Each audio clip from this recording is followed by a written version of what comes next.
এটা আল্লাহর নবীর উপর আদেশ। হে নবী, আপনি আপনার অনুসারীদের সম্পদ থেকে জাকাত সংগ্রহ করুন, জাকাত গ্রহণ করুন এবং এই জাকাতের মাধ্যমে তাদেরকে পবিত্র করুন। তুতাহহিরুহুম, তাদেরকে পবিত্র করুন। তুযাক্কিহিম, তাদেরকে পবিত্র করুন। তাদের বাড়িতে ঘরে অপবিত্র সম্পদ আছে, সেই অপবিত্র সম্পদ থেকে তাদেরকে পবিত্র করুন। এটা আল্লাহ সুবহানাহু ওয়া তাআলার আদেশ রাসূল সাল্লাল্লাহু আলাইহি ওয়াসাল্লামের প্রতি। আর এই আদেশ পরবর্তীতে যত রাষ্ট্র নেতা আসবে তাদের উপর প্রযোজ্য হবে, যে খুয মিন আমওয়ালিহিম সাদাকাতান তুতাহহিরুহুম ওয়া তুযাক্কিহিম। পরবর্তীতে যত রাষ্ট্র নেতা আসবে সবার উপরে আদেশ ফরজ হিসেবে প্রযোজ্য হবে যে তুমি তোমার দেশের নাগরিকদের নিকট থেকে জাকাত সংগ্রহ করো। এটা তোমার উপর ফরজ জিম্মেদারি এবং দায়িত্ব। জাকাতের গুরুত্ব বুঝাতে গিয়ে দ্বিতীয় যে বিষয়টি আমরা মনে রাখতে পারি, ওয়া আকিমুস সালাতা ওয়া আতুজ যাকাহ। আল্লাহ সুবহানাহু ওয়া তাআলা পবিত্র কোরআন মাজিদে যেখানেই সালাত প্রতিষ্ঠার কথা বলেছেন সেখানেই জাকাত আদায়ের কথা বলেছেন। আগের যে কোনো নবী, ইব্রাহিম থেকে শুরু করে মুসা, ঈসা থেকে শুরু করে আলাইহিমুস সালাতু ওয়াস সালাম আজমাইন, তারা যখনই দুনিয়ার মানুষকে কিছু বলেছেন আগে সালাত, তারপরে জাকাত, সালাত জাকাত।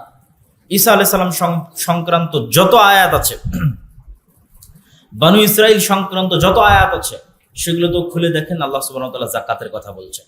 যেমন আল্লাহ কোরআন মাজিদে বলছে, ওয়াইদ আখাযানা মিসাকা বনি ইসরাইল। আর যখন আমি বনু ইসরাইলদের নিকট থেকে ওয়াদা নিয়েছিলাম, কি ওয়াদা নিয়েছিলাম?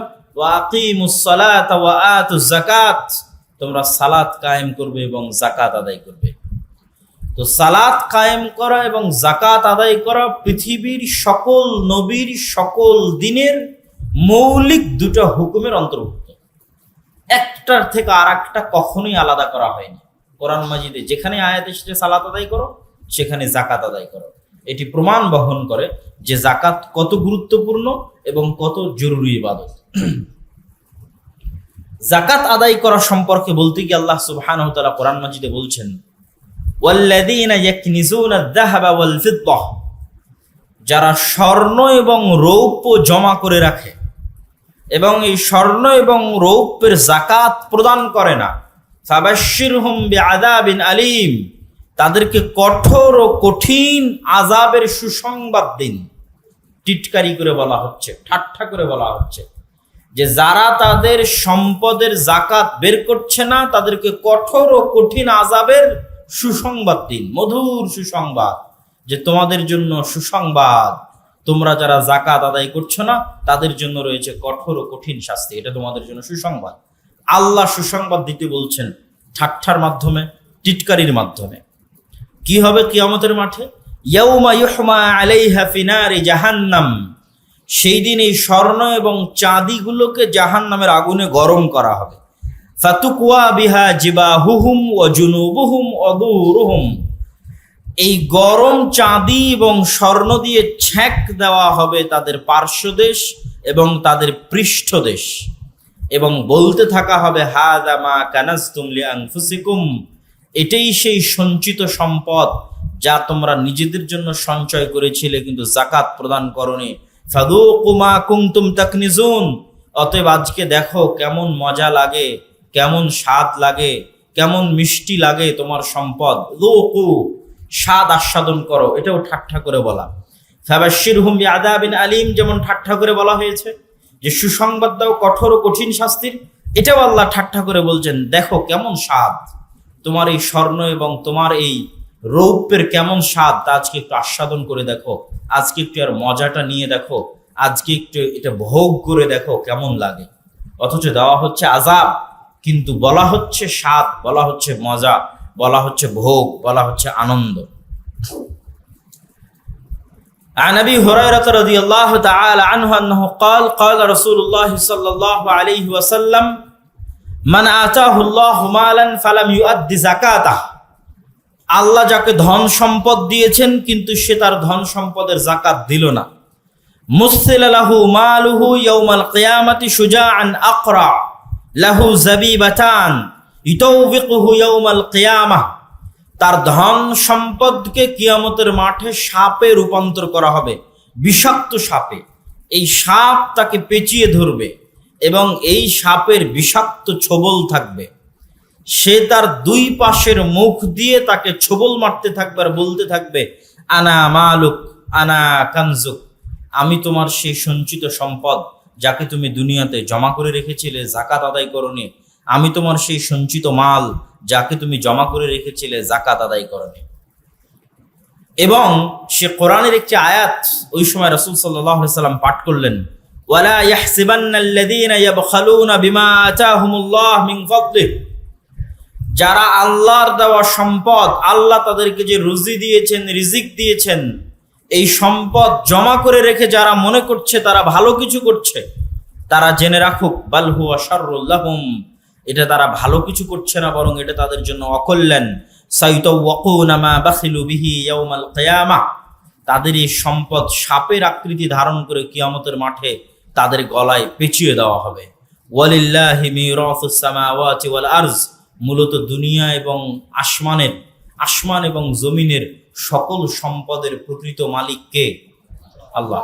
ওয়ালিল্লাহি মিরাসুস সামাওয়াতি ওয়াল আরজ, আসমান এবং জমিন এবং তার মধ্যে যা কিছু আছে, যে লাখ টাকার সম্পত্তির আমি মালিক, যে 50,000 টাকার বেতনের আমি মালিক, যেই বাড়ির আমি মালিক, এগুলোর সবগুলোর প্রকৃত মালিক আল্লাহ সুবহানাহু ওয়া তাআলা। এই জন্য আল্লাহ কোরআন মাজিদে কখনো আপনার সম্পদ বলে দান করতে বলেননি। সবসময় আল্লাহ সুবহানাহু ওয়া তাআলা বলেছেন মিম্মা রাযাকনাহুম, আমি তোমাদেরকে যা দিয়েছি তা থেকে। আল্লাহ কখনো বলেননি তুমি যেটার মালিক সেটা থেকে, বলেন আমি যেটা দিয়েছি সেটা থেকে। মানে আপনি 5 টাকার মালিক হলেও সেটা কার দেওয়া? আল্লাহ সুবহানাহু ওয়া তাআলার দেওয়া। তো আপনার মালিকানা আল্লাহ সুবহানাহু ওয়া তাআলা স্বীকারই করছেন না, উনি স্বীকার করছেন যে এটা তার মালিকানা। তিনি সাময়িক সময়ের জন্য আপনাকে ভোগ করার সুযোগ দিয়েছেন, অতএব আপনি আল্লাহর এই আদেশ বিনা দ্বিধায় মানতে বাধ্য, বিনা সংকোচে মানতে বাধ্য। কেন? এই সম্পদের মালিক তো আপনি না।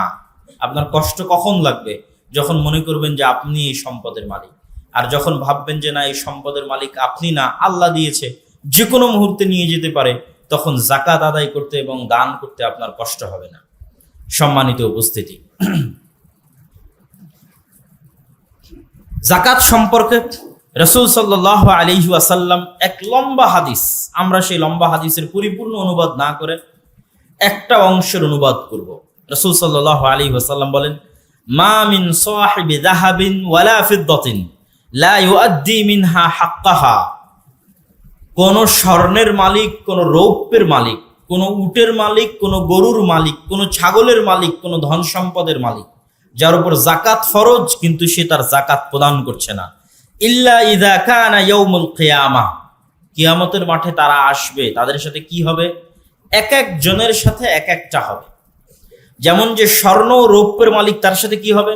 সুফিহাত লাহু সাফাইহ মিন নারিন ফাউহমিয়া আলাইহা ফি নারি জাহান্নাম, তার স্বর্ণ এবং রৌপ্যকে জাহান্নামের আগুনে গরম করে তার পার্শ্বদেশে ছ্যাঁক দেওয়া হবে। যেমনটা আল্লাহ কোরআনে বললেন, তেমনটা আল্লাহর নবী হাদিসে বললেন। আর কেমন দিনে ছ্যাঁক দেওয়া হবে? যেই দিনের এক এক দিনের লম্বা হচ্ছে 50 আলফ সানা, দুনিয়ার 50,000 বছরের সমান। আল্লাহু আকবার। যেই দিনে মানুষকে এই শাস্তি প্রদান করা হবে, সেই দিনের লম্বা হচ্ছে দুনিয়ার 50,000 বছরের সমান। আমাদের নবী মুহাম্মদ সাল্লাল্লাহু আলাইহি সাল্লামের যাওয়া মাত্র 1400-1500 বছর, তাহলে 50,000 বছর কত দিনে হতে পারে?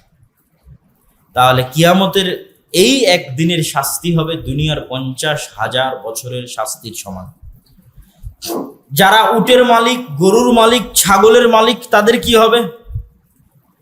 রাসূলুল্লাহ সাল্লাল্লাহু আলাইহি ওয়াসাল্লাম বলছেন, এই মালিককে বুতিহা লাহা বিকাইন করকরিন আওফার, এই ছাগলের মালিক, উটের মালিক, গরুর মালিককে কিয়ামতের মাঠে উপর করে ফেলে দেওয়া হবে বিশাল খোলা মাঠে।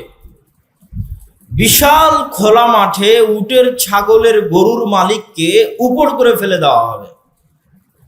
আর সেই দিন তার উটের একটা ছোট বাচ্চাও বাকি থাকবে না, গরুর একটা ছোট বাছুরও বাকি থাকবে না, ছাগলের একটা ছোট্ট বকরি বাচ্চাও বাকি থাকবে না, যারা সেই দিন উপস্থিত হবে এবং যাদেরকে শিং প্রদান করা হবে, যাদেরকে মুখমণ্ডল প্রদান করা হবে, তারা সেই শিং দিয়ে এবং সেই মুখমণ্ডল দিয়ে, রাসূলুল্লাহ সাল্লাল্লাহু আলাইহি ওয়াসাল্লাম বলছেন লা ইয়াফকাদু মিনহা ফাসিলান ওয়াহিদা, একটা ছোট গরু ছাগলের বাচ্চাও বাকি থাকবে না।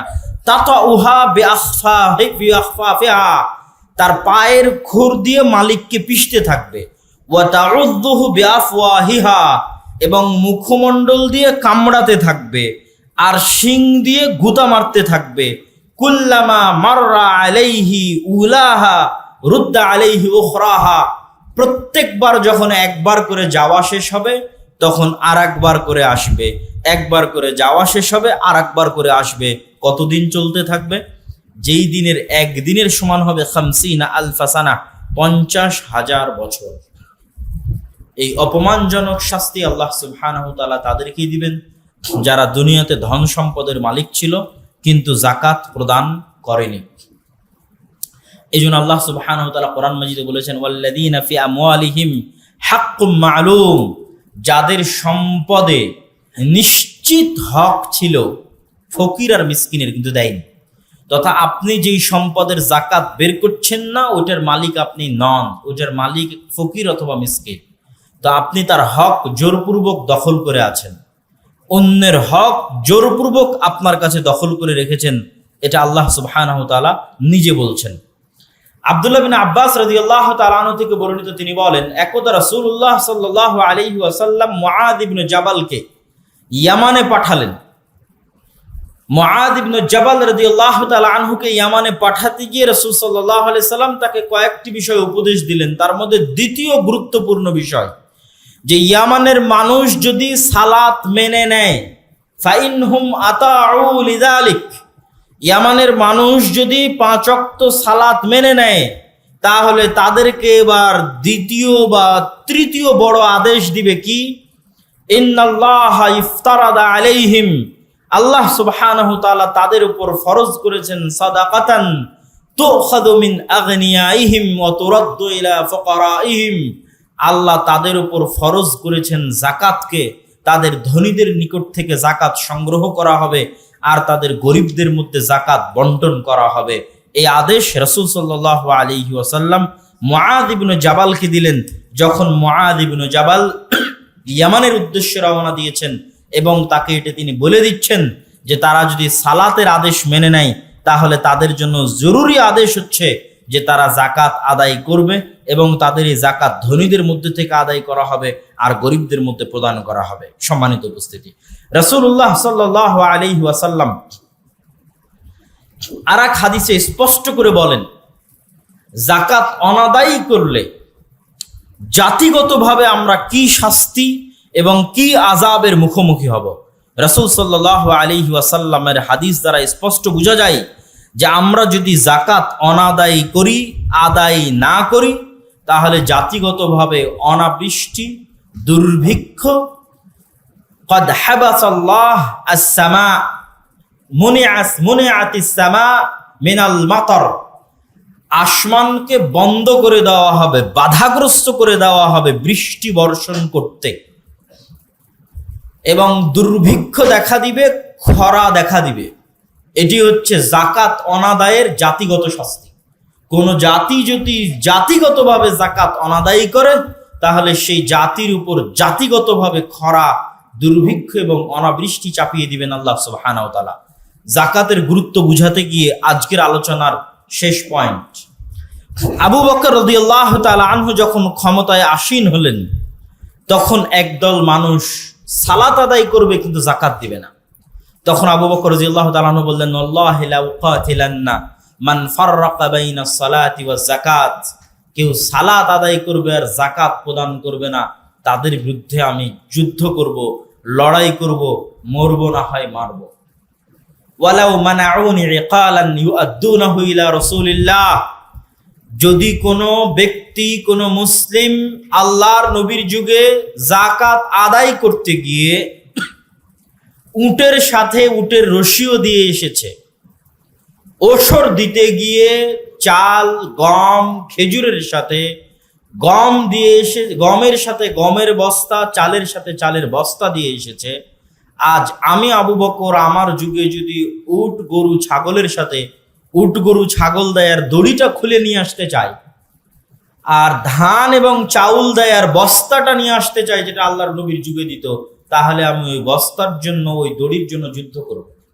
যুদ্ধ মানে অস্ত্র উত্তোলন করব, হয় তাকে হত্যা করব আর না হয় সে আমাকে হত্যা করে দিবে, কিন্তু এতটুকু চুল পরিমাণ ছাড় তাকে প্রদান করা হবে না। সম্মানিত উপস্থিতি, আবু বকর রাদিয়াল্লাহু তাআলা আনহুর এই শক্ত পদক্ষেপের মাধ্যমে এবং উপরোক্ত পবিত্র কোরআনের আয়াত এবং হাদিসগুলোর মাধ্যমে আমাদের কাছে দিনের আলোর ন্যায় স্পষ্ট যে যাকাত সালাতের মতোই এক অতীব গুরুত্বপূর্ণ ইবাদত, ফরজ ইবাদত। ফরজ ইবাদতকে আমরা অনেক সময় অবহেলা করি এবং নফল আর সুন্নাত নিয়ে ব্যস্ত থাকি, কিন্তু আল্লাহ সুবহানাহু তাআলার নিকটে সবচেয়ে প্রিয় হচ্ছে ফরজ। শুধু ফরজ দিয়ে মানুষ জান্নাতে চলে যাবে, শুধু ফরজ।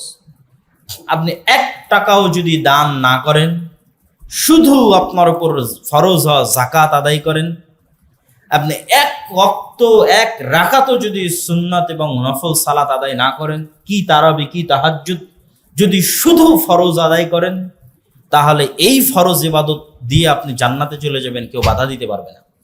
রাসূল সাল্লাল্লাহু আলাইহি ওয়াসাল্লাম উপস্থিত একজন বেদুইনকে জান্নাতি ঘোষণা করেছেন, যে বলেছে লা আনকুসু মিন হাযা ওয়ালা আযীদ। এই যে ফরজ বিধানগুলোর কথা আপনি বলে দিলেন, এর বাইরে আমি একটুকু বেশিও করব না, একটুকু কমও করব না। আল্লাহ নবী তাকে জান্নাতি ঘোষণা দিয়ে দিয়েছে। কিন্তু আমরা কি, আমরা হয়তো শবে বরাতের রাতে বিশাল নফল সুন্নাত আদায় করলাম, তারাবির জন্য বিশাল মসজিদে ভিড় করলাম, 27 রমজানের রাতে শবে কদর নাম দিয়ে লাইলাতুল কদরের রাতে বিশাল মসজিদে সুন্নাত এবং নফল সালাতের ভিড়, কিন্তু ফরজ সালাতের খোঁজ নাই। তাহলে কি আমরা জান্নাতে যেতে পারবো? ফরজ বাদ দিয়ে আমাদের পক্ষে নফল এবং সুন্নাত দিয়ে জান্নাতে যাওয়া সম্ভব হবে না।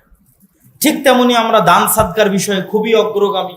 মসজিদে দান করলাম, মাদ্রাসায় দান করলাম, জালসায় দান করলাম, কিন্তু আমার উপর যে যাকাত ফরজ হয়ে গেছে এটাই জানি না এবং যাকাতও আদায় করলাম না, তাহলে এত দান আমাকে জান্নাতে নিয়ে যেতে পারবে না। অন্যদিকে আমি 1 রাকাতও সুন্নাত এবং নফল আদায় করলাম না, তারাবির সালাতও আদায় করলাম না, যে কোনো প্রকার সুন্নাত এবং নফল আদায় করলাম না, যে কোনো প্রকার অতিরিক্ত দান দিলাম না, কিন্তু যতটুকু আল্লাহ আমার উপর ফরজ করেছে অতটুকু আদায় করলাম, পৃথিবীতে কেউ আমাকে জান্নাতে যেতে বাধা দিতে পারবে না ইনশাআল্লাহ। অতএব ফরজের গুরুত্ব আমাদের বুঝতে হবে, ফরজ ভিন্ন জিনিস। তো যাকাত আমরা কিভাবে আদায় করব? যাকাতের বিষয়ে এই অংশের আলোচনা খুবই গুরুত্বপূর্ণ, যা আমাদের মনোযোগ দিয়ে শ্রবণ করা উচিত। ইসলামী অর্থনীতি পুঁজিবাদী অর্থনীতিও নয়, ইসলামী অর্থনীতি সমাজতান্ত্রিক সোশ্যালিজমও নয়। ইসলামী অর্থনীতিতে যেমন ব্যক্তি মালিকানার স্বীকৃতি আছে, ঠিক লাগামহীন ব্যক্তি মালিকানাও নয়।